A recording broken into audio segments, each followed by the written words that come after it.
Hump Day approaches. Time for our weekly word of the week, our spiritual shot in the arm.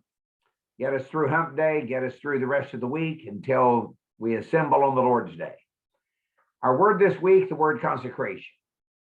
So often, simple statements and concepts of Scripture are a puzzle to us because they have been complexified. Why is it so difficult to simply accept what Scripture says? How will we develop the simplicity of Jesus if we are not willing to take him at his word? How often do those who would teach us seem to know more than Jesus? How often do we tend to go beyond the simple teachings of Scripture? When the Bible speaks clearly, why do we want to make it hard? Why are we prone to try to understand God's communication and subjective experiences and connections when he has spoken to us clearly, making clear his will and his way? So we tend to take up a lot of time worrying God, it seems to me, with peripheral questions, matters that he wants us to not worry about. He wants us to be released to concentrate entirely on his work, his will in our lives. He wants us to learn consecration. Consecration is very simply the process of setting myself apart continually for him, for God. There are actually two parts of this biblically. Part one, God consecrates us for himself, as he did Israel in the Old Testament as they were leaving Egypt. He sets us apart for himself even today. Part two, we set ourselves apart for him. From the human vantage point, consecration is for us a continuing process. As human beings, we struggle to consecrate ourselves once and for all. So we have a continuing challenge. The etymology of the word consecrate will help our understanding, I think. The first syllable signifies both connection and also serves as an intensifier. The root is related to our word sacred, thus dedicated or devoted, consecrated, totally, completely, dedicated or devoted. So the question for us as we consider consecration, to what are you devoted?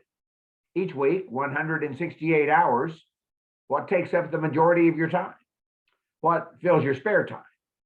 Have you learned the beauty of prayerful leisure time?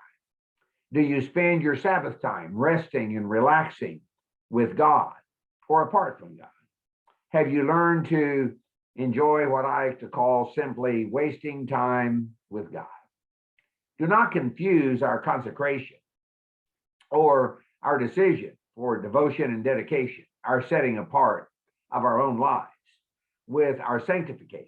That is our being made or declared holy by God in Jesus Christ. Sanctification in Christ is immediate. The Corinthian church, in the midst of multiple problems, was composed of saints. That's how Paul addresses them in the first chapter. Sanctified believers. The Bible does not separate salvation and sanctification. Sanctification is God's action. It is true that we can refuse his sanctification. It is also true that he continually cleanses us. May we say, sanctifies us as we walk in the light. So perhaps this will be a helpful conclusion as we end today's thoughts. In one sense, consecration is our part. The unconsecrated life stands in the way of God's saving purpose in our life, God's sanctifying purpose in our life. But do not dismiss the decision that you must make to dedicate your entire life, your being, your heart, soul, mind, to loving God daily, every moment of every day. Do we daily commit ourselves to seeing and experiencing God's presence in our lives? Consecration. Here's what I know. When consecration wanes, living the sanctified life is difficult.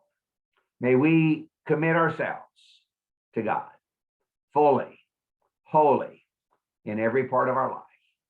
And may we learn the difficult lessons of sanctification as God continually cleanses us in Jesus Christ. Thank you for sharing this brief time with me. Hope these words of the week are helpful and encouraging. Let us go forth be a blessing in the lives of others. Remember that God loves you and I love you. That's the way it's going to be until we can share time together again in a future study. God bless.